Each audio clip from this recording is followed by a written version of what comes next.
Morning Amola. ये क्या Arjun? Still sleeping?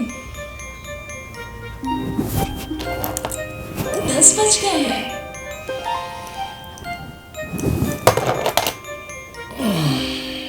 अपना कॉल था ना आज? चल, या वेटिंग।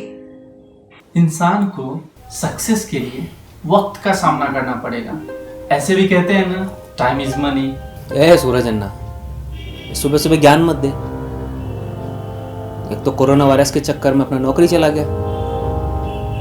तुम लोगों के जैसा आराम नहीं है। क्या आराम? आधा पगार, वो भी टाइम पे नहीं मिलता। इसका नौकरी नहीं बोलते मेरी जान। सूरज को तो 3 महीने से सैलरी नहीं मिली, अब बोल क्या बोलेगा? अब हमें आगे देखना चाहिए। खुद आत्मनिर्भर बनो, दूसरों को भी बनाओ। ज्यादा से ज्यादा हम जैसे लोगों को जोड़ो।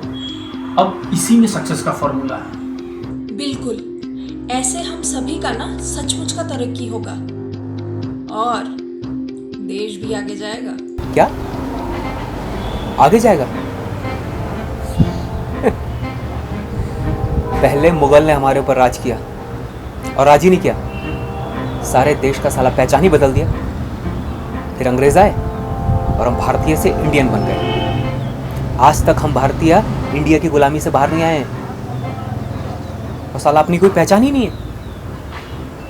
और ये अब तो 2 कौड़ी का ये चाइनीज माल जिसकी कोई गारंटी भी नहीं है, ये भी लूट रहे हैं। इसीलिए हम कभी अंग्रेजी सामान हो या चीनी, इससे कभी बाहर ही नहीं निकल पाए और सारी कमाई चली गई विदेश। मतलब हम मेहनत हमारा और फायदा उनका। यही नहीं, ये चीनी हमसे कमाकर हमें ही मारने में लगे हुए हैं। अब इसको बदलना पड़ेगा और ये हमारे खुद के लिए करना है। हमारी अपनी तरक्की में ही देश की तरक्की है। अच्छा सुन, मैंने आसपास के लघु उद्योग कारीगरों से बात की है। हमें गांव-गांव तक पहुंचना है। यार, कितना टैलेंट है हमारे देश में। इनके सामान को ऑनलाइन में बड़ा प्लेटफॉर्म देंगे। हिंदुस्तान का सामान सिर्फ देश में ही नहीं बल्कि ग्लोबल बाजार में भी बेचेंगे। बिल्कुल सही। हम सिर्फ देसी कंपनी के साथ ही जुड़ेंगे, खुद की तरक्की के साथ देश को भी आगे बढ़ाएंगे। इस बार देश को सचमुच की पूरी आजादी मिलेगी। दोस्तों, हम सब मिल के बनाएंगे भारत 2.0। हम सब की तरफ हम हैं आज का भारत, इंडिया बनेगा।